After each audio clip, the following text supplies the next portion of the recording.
No Nigerians. This 42-year-old Lagos school admits Indians only. That is actually interesting.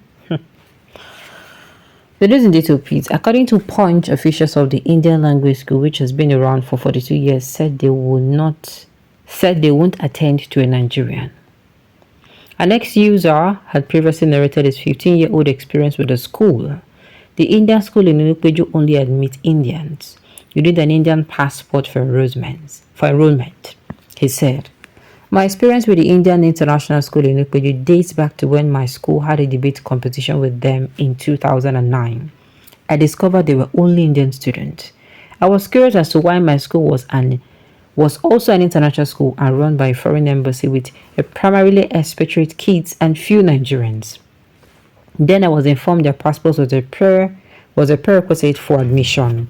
The Indian language school stands opposite Right Price Supermarket on Akinte Drive, Ilikpeju. Punch said it saw many Indians living in the school with their what, and also noticed that some of the Indian nationals lived on Akintoye Drive. The Indians patronized Nigerian-run shops and stands. The correspondent encounter in the school is documented as follows.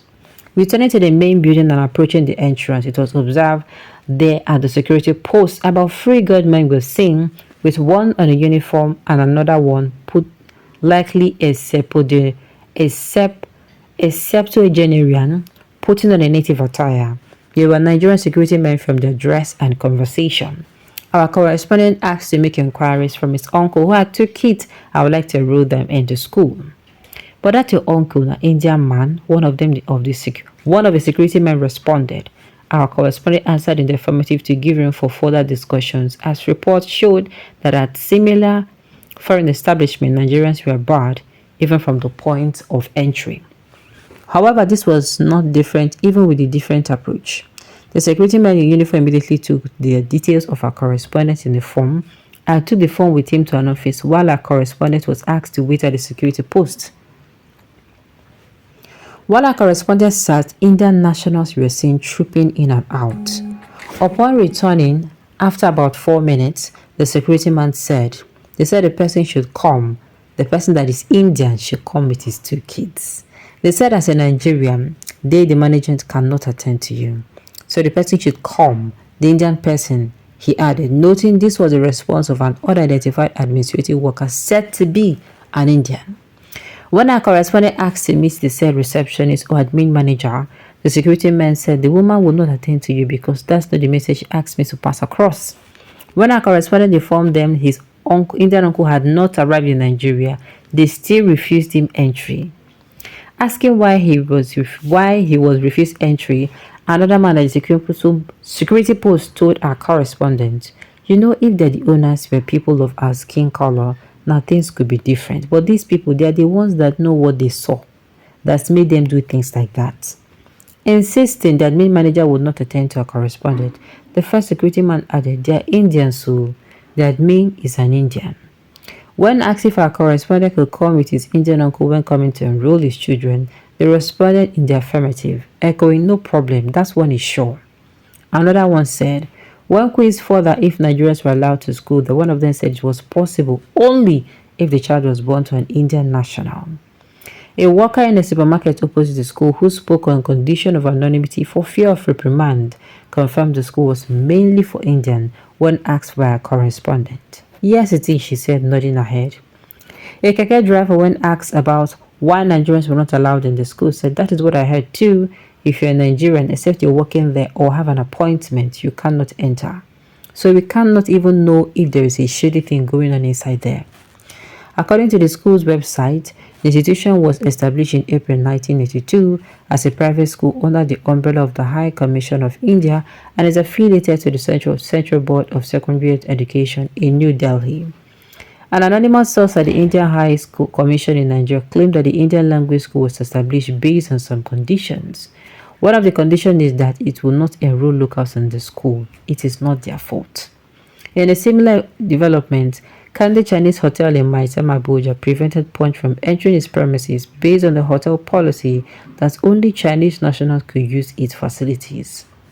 This all happened after the Federal Competition and Consumer Protection Commission, FCCPC, sealed Royal Chinese, a supermarket in the China General Chamber of Commerce in Abuja on Monday, for preventing Nigerians from shopping on its premises.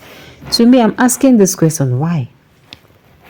A group of people who are not using any public fund can organize themselves into a private exclusive body, restricting membership to a particular gender, race, or class. But once it opens to serve the public, it cannot discriminate. Like, I'm finding it strange, This is the first time I'm hearing something of this nature. That's only, even Chinese restaurants, people, I know that there's Chinese restaurants that accommodate Nigerians into. You want to, go in there and have a meal. You're familiar with their food, my dear. Feel free. You want to go try their food out, feel free. But this one is very, very new to me. It is very weird and strange to me. Okay, it is our leaders that created all our problems. Maybe they practice Hinduism, Buddhism, which generally we Nigerians are not into that. My dear, we cannot know. The thing is, we cannot know until we find out. We can only assume, an assumption, they say is bad. This country of ours had been sold out to corrupt Indians, Lebanese, and now Chinese, and are doing whatever they want. Things they can never. But the thing is, why I'm saying this and asking this question is, can it be done in these people's country? Will they return this with the same energy if Nigerians now start doing only Nigerian stuff and prohibit other people from coming into the picture? That is what I want to ask, my dear people of God. If this thing is, if it is in their country, will they permit this to stand? That is one of the questions I'm asking. The way, they are left alone to do what they've been doing this. That school, they say that school is 42 years old. 42 years old. Do you know what that means? Huh. Unfortunately, these animals have Nigerian friends, and how are you calling them? And okay, Lebanese are now Chinese, and Arabs doing whatever they want, things they can never think of in their miserable countries. They easily openly practice. Unfortunately, these animals have Nigerian friends in high places who support them for selfish gains. Almighty God himself will expose them. I must have a new Nigeria.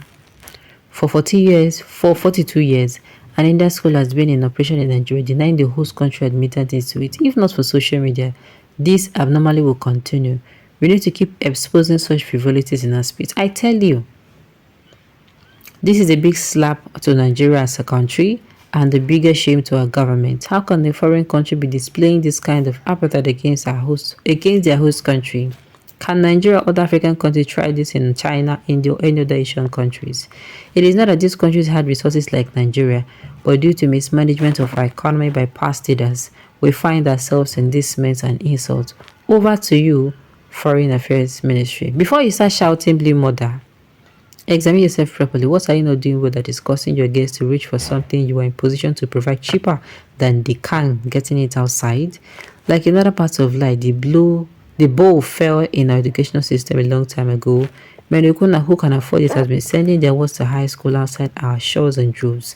I attended high school here with Indians, Germans, English, Bulgarians, Lebanese, and South African classmates too. So most times, we don't quite realize how we self-destruct with the way we conduct ourselves here. Final year in university, there were 200 old foreign students all paying fees in dollars. Before the preponderance of private varsities, lots of Nigerians began to look to off-sea options because of campus cultism and destruction. So instead of varsity education being an export, FX earner, for us it became a massive import. The Indian education brand is now globally regarded. Ours isn't.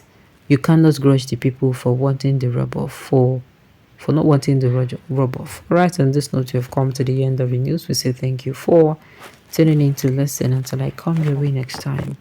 Enjoy the rest of your day.